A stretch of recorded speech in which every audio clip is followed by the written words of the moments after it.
Olá pessoal, tudo bem com vocês? Eu sou o professor Rodrigo Storck e hoje nós teremos uma aula sobre cálculo da mecânica respiratória. Aproveita para se inscrever no canal e compartilhar o vídeo. Vamos à aula.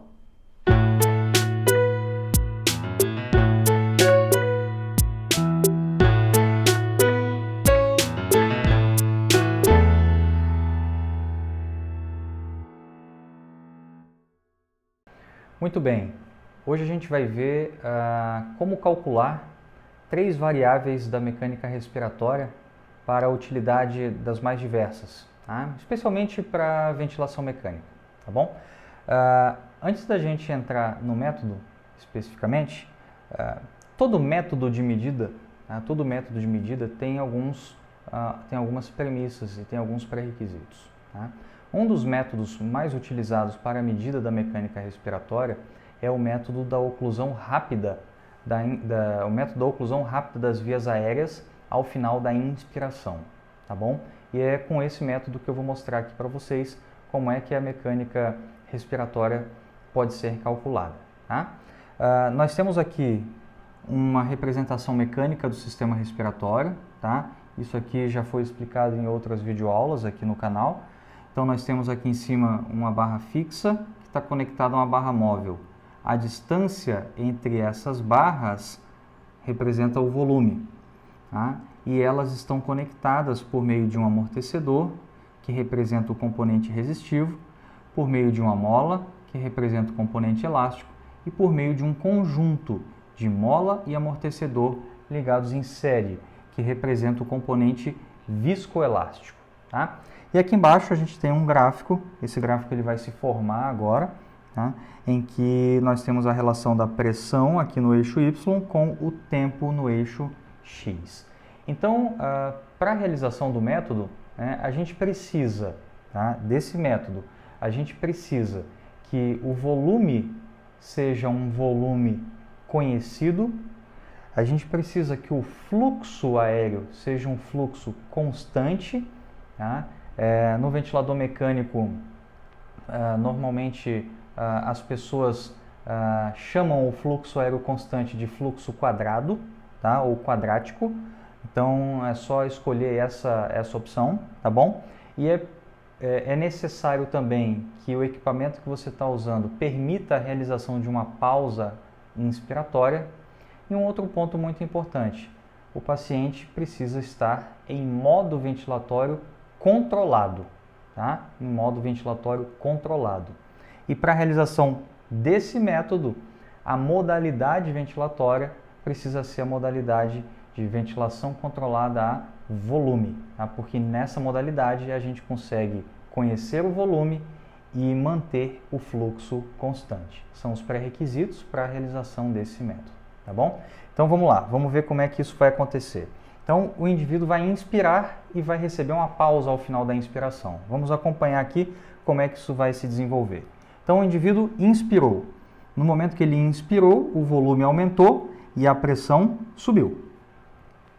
E aí, nesse momento, a gente realiza uma pausa, tá? A pausa ao final da inspiração. Então, o sistema fica parado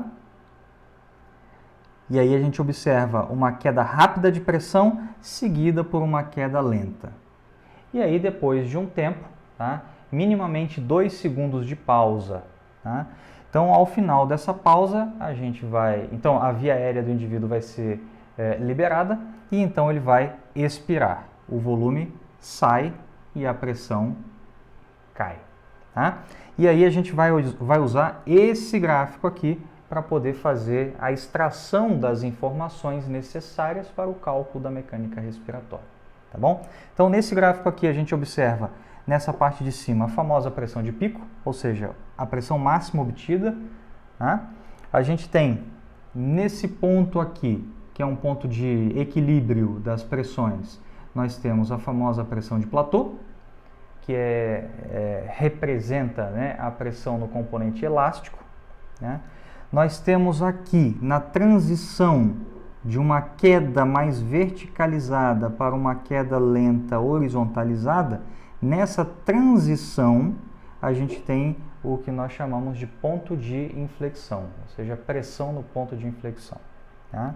E aí a variação que nós temos da pressão de pico até a pressão no ponto de inflexão, a gente vai chamar isso de delta P1, ou seja, é a quantidade de pressão dissipada no componente resistivo do sistema respiratório. Tá? Então, delta P1 representa o componente resistivo.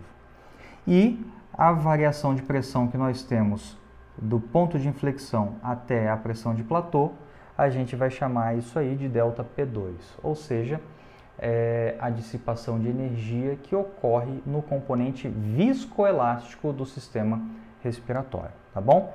E aqui nesse gráfico a gente ainda consegue ver uma outra informação que é a variação que nós temos de pressão do nível 0 até o nível basal de pressão nas vias aéreas desse paciente, a gente vai chamar isso de PIP, ou seja, é a pressão positiva ao final da expiração.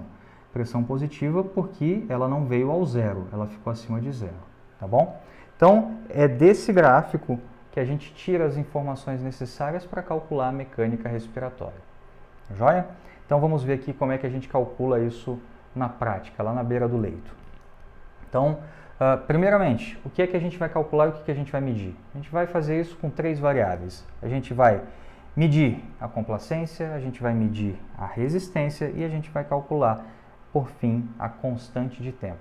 São 3 variáveis mecânicas fundamentais para a gente compreender o bom funcionamento ou o perfeito funcionamento do sistema respiratório, ok? Lembrando que a complacência é a nossa variável padrão ouro para o estudo do componente elástico do sistema. Resistência, nossa variável padrão ouro para o estudo do componente resistivo. Tá? E a constante de tempo é uma excelente variável para a gente estudar o componente viscoelástico do sistema respiratório. Tá bom? Então vamos lá. Como é que a gente calcula a complacência lá na prática, na beira do leito? Tá? A complacência a gente calcula assim, ó. Pegamos o volume corrente e dividimos pela diferença entre a pressão de platô e a PIP, tá? Então, você vai ter o volume corrente, que é o volume que você ajustou no ventilador, portanto, o volume inspiratório. Muito cuidado, porque muita gente usa o volume exalado, e não é esse volume exalado que foi o volume que perturbou o sistema respiratório. O volume que perturbou o sistema respiratório, gerando as suas respostas, é justamente o volume inspiratório, que é o que você programa na máquina. Então, é o volume corrente que você ajustou lá no ventilador. Tá? Então, você coloca o volume corrente e divide pela diferença da pressão de platô e PIP, ou seja, pressão de platô menos a PIP. Nós queremos saber isso aqui. Ó. Isso aqui é o que vem aqui para o denominador nessa forma. Tá? E dessa maneira a gente consegue medir na prática à beira do leito a complacência, tá bom? Então, complacência, volume corrente dividido pela diferença entre a pressão de platô menos a PIP. E a resistência? A resistência, a forma apropriada de calcular é essa aqui. A resistência é a diferença entre a pressão de pico e a pressão no ponto de inflexão, tá? Então a gente pega o delta P1 e divide pelo fluxo. Fazendo isso, a gente tem então a resistência. Tá? No entanto, a menor parte das máquinas que estão disponíveis no mercado, né, onde a gente atua, né, não vem com um módulo ou um software que te permita acessar com facilidade a pressão no ponto de inflexão. A gente consegue fazer isso conectando um computador em uma das saídas do ventilador, extraindo os dados do ventilador e fazendo essa extração de informação no computador, o que torna o processo muito inviável, né? Porque imagina você fazer isso dentro de uma unidade com 10 pacientes, você vai sair conectando e desconectando em 10 ventiladores, né, um computador e tudo mais. Então, imagina o transtorno para fazer tudo isso, né? Sem contar que existem custos e existem cuidados para serem observados quando você vai fazer isso, né? Inclusive de contaminação cruzada. Tá? Então, o que a gente faz para conseguir medir a resistência sem fazer o uso da pressão no ponto de inflexão? A gente simplesmente vai assumir uma parcela de erro, a gente vai sistematizar esse erro, ou seja, a gente vai aplicar ele igual para todo mundo, em todas as medidas. E a gente vai levar para os valores de referência, tá, esse erro. Ou seja, a gente faz uma correção nos valores de referência para que ele nos permita errar de forma sistemática nesse cálculo sem que isso comprometa, né, a qualidade da informação. Então vamos lá. Como é que a gente vai calcular, né, que a gente vai medir a resistência? A gente vai pegar a pressão de pico e vai subtrair dela a pressão de platô e vai dividir tudo isso pelo fluxo. Tá? Então, como é que a gente vai calcular, vai medir a resistência?